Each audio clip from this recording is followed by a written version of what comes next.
दोस्तों ये कहानी एक अमीर लड़के की है जो एक लड़की से बहुत प्यार करता है और वो लड़की भी उससे बहुत प्यार करती है, लेकिन उनके बीच में कोई तीसरी लड़की और लड़का आ जाते हैं जिससे वो दोनों एक दूसरे से अलग हो जाते हैं। कहानी काफी इंटरेस्टिंग है, इसलिए वीडियो में एंड तक जरूर बने रहना। मूवी की स्टार्टिंग में हम आरिस को देखते हैं जो अपनी मेडिकल की पढ़ाई करने के लिए स्कॉट होम आ जाता है। दूसरी तरफ रखेल अपने होम टाउन में ही अपनी पढ़ाई कर रही होती है। वो दोनों एक दूसरे से काफी दूर थे, लेकिन वो दोनों अभी अपने रिलेशनशिप को अच्छे से बनाए हुए थे। वो दोनों एक दूसरे से काफी टाइम तक बातें करते हैं और एक साथ गाने सुनते, और वो दोनों हर टाइम एक दूसरे को ऐसा महसूस करते कि वो दोनों एक दूसरे के पास ही है। लेकिन आरिस रखेल से इतनी दूर रहकर बिल्कुल भी खुश नहीं था, इसलिए वो रखेल से बात करने के लिए हर समय उसे मैसेज करता, चाहे रखेल क्लास में क्यों ना हो। आरिस का अब अपनी पढ़ाई में भी मन नहीं लगता है, क्योंकि मेडिसिन पढ़ना तो उस आरिस का सपना था जो रखेल से मिला ही नहीं था। लेकिन अब इस आरिस का सपना तो बस रखेल के साथ रहना है, इसलिए आरिस अपने एग्जाम में भी फेल हो जाता है। आरिस इन सब से परेशान होकर रखेल को एक वॉइस मैसेज भेजता है जिसमें वो रखेल से कहता है, मुझे तुम्हारी बहुत याद आ रही है और मुझे तुमसे मिलना है। पता नहीं मैं यहाँ क्यों आया हूँ, मुझे कुछ समझ नहीं आ रहा है। लेकिन आरिस वो वॉइस मैसेज रखेल को सेंड नहीं करता। वही दूसरी तरफ रखेल के कॉलेज की छुट्टियां लग जाती है, जहाँ रखेल के टीचर रखेल से कहती है, तुमने पूरे साल पढ़ाई करने की बजाय क्लास में फोन चलाया है। लेकिन उन्हें रखेल का नोबल बहुत पसंद आता है, इसलिए वो उसे एक पब्लिशर का एड्रेस देती है और रखेल से कहती है, जब तुम उनसे मिलने जाओ तब अपने फोन को बंद रखना। वही रखेल अपनी फ्रेंड डेनिला के पास जाती है, जहाँ रखेल का क्लासमेट ग्रेगरी जो रखेल को पसंद करता है, वो रखेल से अपनी छुट्टियों के बारे में पूछता है। तो रखेल उसे बताती है वो इन छुट्टियों में अपनी माँ के साथ रहेगी। तो ग्रेगोरी उसे कहता है, अगर तुम्हारा प्लान बदल जाए तो मुझे बता देना। डेनिला रखेल से कहती है, तुम पूरे साल आरिस के साथ चिपकी रही और ग्रेगरी ने तुम्हें एक पार्टी में चलने के लिए ही तो बोला है, इससे तुम्हारे ऊपर कोई पहाड़ थोड़ी टूट जाएगा। तो रखेल भी पार्टी में जाने के लिए मान जाती है, लेकिन तभी वहाँ आरिस आ जाता है। रखेल उसे देखकर बहुत खुश होती है और आरिस को किस कर लेती है। वही हम योशी को देखते हैं जो रखेल का ही क्लासमेट था और वो आज रखेल को प्रपोज करने वाला है। लेकिन डेनिला योशी के पास जाकर उसे बताती है आरिस वापस आ गया। तो योशी दुखी होकर डेनिला के साथ वहाँ से चला जाता है। दूसरी तरफ आरिस रखेल को लेकर 2 दिन ले लिए अपने बीच हाउस में चला जाता है और वहाँ जाकर वो दोनों रोमांटिक होने लगते हैं। तभी उन्हें घर के अंदर से कुछ आवाजें आती है। आरिस जब अंदर जाकर देखता है तो उसे वहाँ अपना बड़ा भाई आर्टिमस मिलता है। वो दोनों एक दूसरे को देखकर हैरान हो जाते हैं। तभी वहाँ डेनिला भी अपने बॉयफ्रेंड अपोलो और योशी के साथ वहाँ आ जाती है। असल में आर्टिमस वहाँ अपनी घर की नौकरानी क्लाडिया के साथ था जो उसकी गर्लफ्रेंड थी, लेकिन उसने अपने इस रिलेशन को सभी लोगों से छुपा रखा था। अब वो तीनों कपल वहाँ एंजॉय करते हैं, रखेल आरिस के साथ, अपोलो डेनिला के साथ और आर्टिमस क्लाडिया के साथ। लेकिन योशी अकेला ही एंजॉय करता है। वही क्लाडिया रूम में आर्टिमस से अपने रिलेशन को सभी लोगों को बताने के लिए कहती है। तभी वहाँ अपोलो आ जाता है। क्लाडिया अपोलो से कहती है, मैं रूम को साफ कर रही थी। लेकिन अपोलो आर्टिमस को देख लेता है जो बेड के नीचे छुपा हुआ था। अपोलो के वहाँ से जाते ही क्लाडिया आर्टिमस पर गुस्सा होती है और उसे कहती है, अगर तुम हमारे रिलेशन के बारे में सभी लोगों को नहीं बता सकते तो मैं यहाँ से चली जाऊंगी। तो आर्टिमस उसे समझाता है और कहता है, मैं अपने रिलेशन के बारे में सभी लोगों को बताने के लिए तैयार हूँ। असल में आर्टिमस अपने पिता से डरता है, क्योंकि वो जानता है वो क्लाडिया को कभी एक्सेप्ट नहीं करेंगे, क्योंकि वो उनके घर की नौकरानी है। वही वो लोग जब साथ बैठे होते हैं तो आर्टिमस सभी लोगों को उसके और क्लाडिया के रिलेशन के बारे में बताने लगता है। लेकिन तभी वहाँ उनके पेरेंट्स आ जाते हैं, जिन्हें देखकर आर्टिमस उन्हें कुछ बता नहीं पाता। उनके पिता वहाँ आते ही क्लाडिया को सभी के लिए ड्रिंक्स बनाकर लाने के लिए कहते हैं। तो क्लाडिया चुपचाप ड्रिंक्स लेने चली जाती है और आर्टिमस चाहकर भी कुछ बोल नहीं पाता। वही रात के समय रखेल पब्लिशर को अपना नोवेल मेल करने की कोशिश करती है, लेकिन वो कर नहीं पाती। तो योशी वही खड़ा होकर रखेल को मैसेज करता है और उसे बताता है, तुम्हें ये नोवेल पब्लिशर को भेज देना चाहिए। मैंने इस कहानी को पढ़ा है, तुम्हारा ये नोवेल बहुत ही अच्छा है। लेकिन रखेल उसे मैसेज करके कहती है, मैंने अभी ये नोवेल आरिस को नहीं बताया है। तो योशी रखेल के पास आकर उसे बताता है,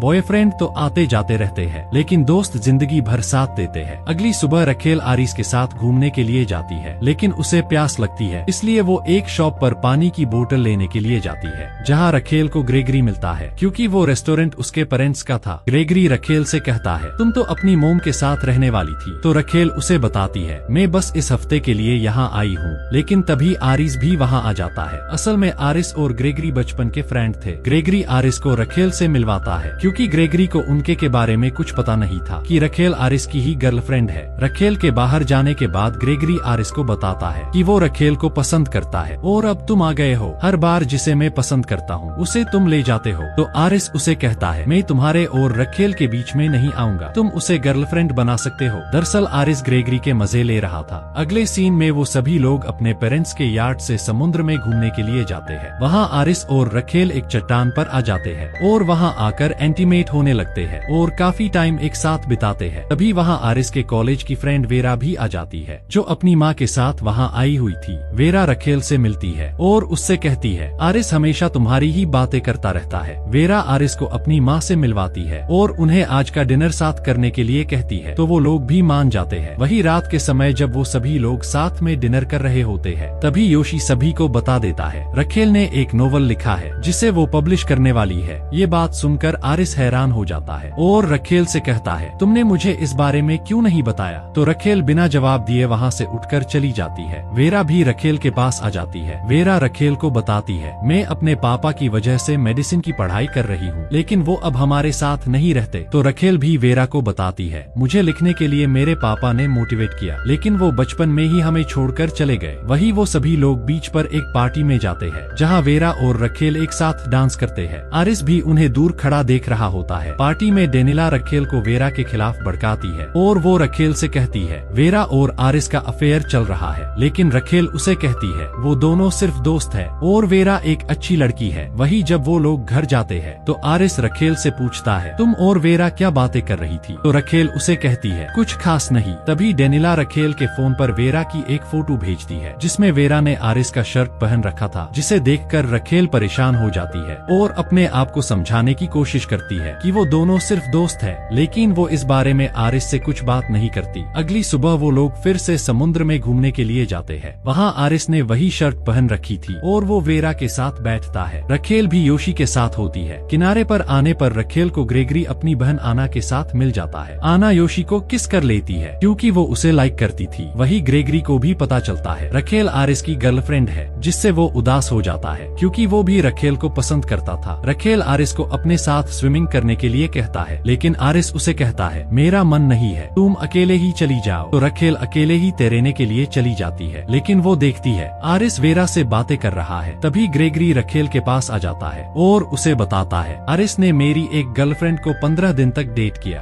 और जब उसका मन भर गया तो उसने उसे छोड़ दिया। दूसरी तरफ आना योशी के पास आती है और उससे अपने प्यार का इजहार करती है, लेकिन योशी उसकी बातों को सीरियस नहीं लेता और स्विमिंग करने चला जाता है। अगले सीन में वो सभी लोग यार्ड पर आ जाते हैं जहाँ रखेल उन सभी के साथ एक गेम खेलती है जिसकी तरफ बोतल का मुंह होगा, या तो वो सच बोलेगा या किसी को भी किस करेगा। वही बोतल का मुंह आना की तरफ आता है तो वो योशी को किस कर लेती है, जिससे योशी अनकंफर्टेबल हो जाता है और बाथरूम में चला जाता है, लेकिन आना भी उसके पीछे बाथरूम में आ जाती है। वहाँ वो दोनों इंटीमेट होने लगते हैं। दूसरी तरफ आर्टिमस क्लाडिया को एक अनजान लड़के के साथ देख लेता है जो क्लाडिया का दोस्त होता है, जिसे देखकर आर्टिमस को बहुत बुरा लगता है और वो वापस अपने घर आ जाता है। क्लाडिया जब उसके घर जाती है तो आर्टिमस उसके साथ अच्छे से बात नहीं करता और जानबूझकर ड्रिंक नीचे गिरा देता है और उसे क्लाडिया को साफ करने के लिए कहता है। वो उसे नौकरानी होने का एहसास दिलाता है और उसे नौकरी से निकाल देता है। वही गेम खेलते हुए रखेल डेनिला को आरिस से एक सवाल पूछने के लिए कहती है तो डेनिला आरिस से पूछती है क्या तुम्हारी ये शर्ट किसी और ने भी पहनी है, जिसमें पर आरिस उन्हें कुछ जवाब नहीं दे पाता। तभी वेरा जल्दी से बोतल को फिर से घुमा देती है जिससे अब रखेल का सवाल पूछने का नंबर आ जाता है। तो रखेल वेरा से पूछती है क्या तुमने कभी आरिस के साथ रात बिताई है, क्योंकि तुमने एक फोटो में आरिस की एक शर्ट पहनी हुई है। लेकिन वेरा इस बात का जवाब नहीं दे पाती, जिससे रखेल समझ जाती है कि वेरा और आरिस का चक्कर चल रहा है। इसलिए वो अपने रूम में आकर वहाँ से जाने का डिसाइड करती है और योशी के गले लगकर खूब रोती है। लेकिन आरिस उसे समझाने के लिए उसके पास आता है और उसे कहता है मेरा वहाँ पढ़ने में बिल्कुल भी मन नहीं लग रहा था और मैं परेशान हो चुका था और मुझे कुछ समझ नहीं आ रहा था। मुझे हर समय तुम्हारी याद आती थी, लेकिन वेरा ने मेरा साथ दिया और मुझे अपना दोस्त बनाया। उसकी वजह से ही मैं वहाँ 1 साल तक रह पाया। लेकिन एक रात मैंने बहुत ज्यादा ड्रिंक कर ली। उस टाइम मुझे कुछ भी याद नहीं था। मैंने जब सुबह उठकर देखा तो वेरा मेरे साथ सोई हुई थी। रखेल आरिस से कहती है तुम परेशान थे फिर भी तुमने मुझे कुछ नहीं बताया। तो आरिस कहता है मैं बस तुम्हारे कॉल का वेट करता रहता था और मुझे लगा रहा था तुम अपनी लाइफ में आगे बढ़ चुकी हो। आरिस की बातें सुनकर रखेल को कुछ समझ नहीं आता। दूसरी तरफ आर्टिमस को भी क्लाडिया की याद आ रही होती है, इसलिए वो उसके साथ बिताए दिनों की कुछ फोटोज देखता है। वही आना भी योशी से मिलने के लिए आती है और उसे कहती है, मेरे पास लाइट हाउस की चाबी है जहाँ हम दोनों आज की रात बिता सकते हैं। लेकिन योशी आना से कहता है, आज रात मुझे अपने दोस्तों के साथ पार्टी में जाना है। तभी वहाँ रखेल आ जाती है। आना रखेल को देखकर बिना कुछ बोले वहाँ से चली जाती है। वही रात को वो लोग पार्टी में जाते हैं। पार्टी में रखेल और डेनिला योशी के साथ जमकर डांस करती है। योशी रखेल के साथ पहली बार खुश होकर एंजॉय करता है। वही अपोलो और आर्टेमिस भी पार्टी में आ जाते हैं। अपोलो डेनिला के पास जाकर एंजॉय करने लगता है, लेकिन आर्टेमिस को पार्टी में वही लड़का मिल जाता है जिसे उसने क्लोडिया के साथ देखा था, जहाँ उसे पता चलता है उस लड़के की एक वाइफ है जो प्रेग्नेंट है और वो सिर्फ क्लोडिया के दोस्त है, जिससे आर्टेमिस को समझ आ जाता है कि उसे गलतफहमी हुई थी। इसलिए वो क्लोडिया से माफी मांगने के लिए उसके घर चला जाता है। क्लोडिया वहाँ आर्टेमिस से अपनी बेइज्जती का बदला लेने के लिए जमीन पर दूध गिराकर आर्टेमिस से साफ करवाती है, क्योंकि आर्टेमिस ने भी उससे ड्रिंक साफ करवाई थी। इसके बाद क्लोडिया उसे ये कहकर घर से बाहर निकल देती है कि तुम मेरे लायक नहीं हो।